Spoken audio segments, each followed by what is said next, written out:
Hey, this is Darren LaCroix, and I am here with Janelle Barlow, and I was blown away. We're over in Australia, and she did a program about Barack speak, and she has done some studying on Barack and his speeches and why he's so powerful, and something we can all learn. I took more notes than I usually do watching another speaker speak about speaking.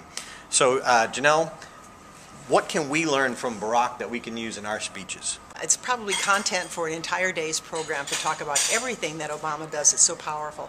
It's no wonder that people talk about him as the star. He does so many things well, including things like how well he uses a teleprompter. But what really I think that most speakers can learn from Obama, if they take a look at some of the what are called rhetorical or speaking devices that he uses. And one of them is he always lets his audience know what that big picture is. You know, where he's going, why it's important. Sometimes he frames it in years, sometimes he frames it as an idea. So that's one of them, is let your audience know what your big picture is.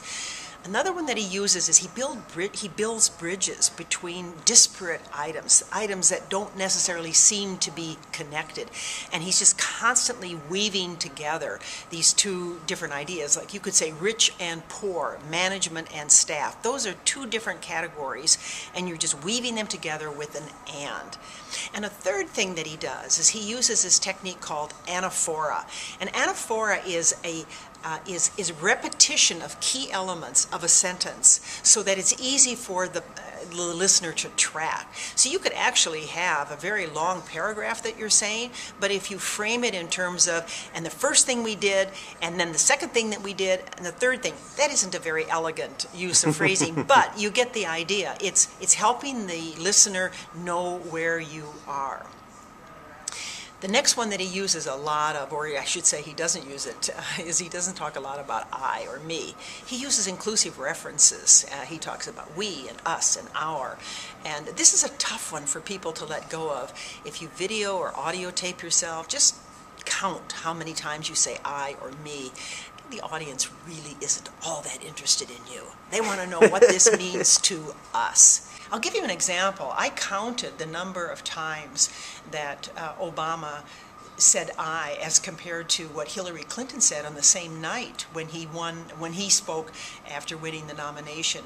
And you may remember that she didn't quite resign that night, but she gave her speech. And then I also listened to McCain because McCain spoke that night. And Hillary used 64 I's, and John McCain used 60, and Obama used only 30. And he was the one that won the nomination. And then the last thing that he used that I talked about was the use of stories. And Obama's quite a genius at building in all of these examples and stories that he's brought in.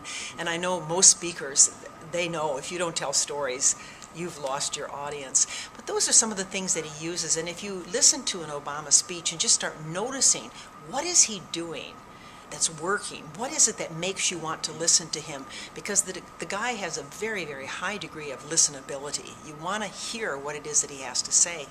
And he does that through the use of some of these devices. So if you'd like to learn more from Janelle Barlow, a legend and the president of the Speakers Federation, just go to www.tmius.com. Stage time.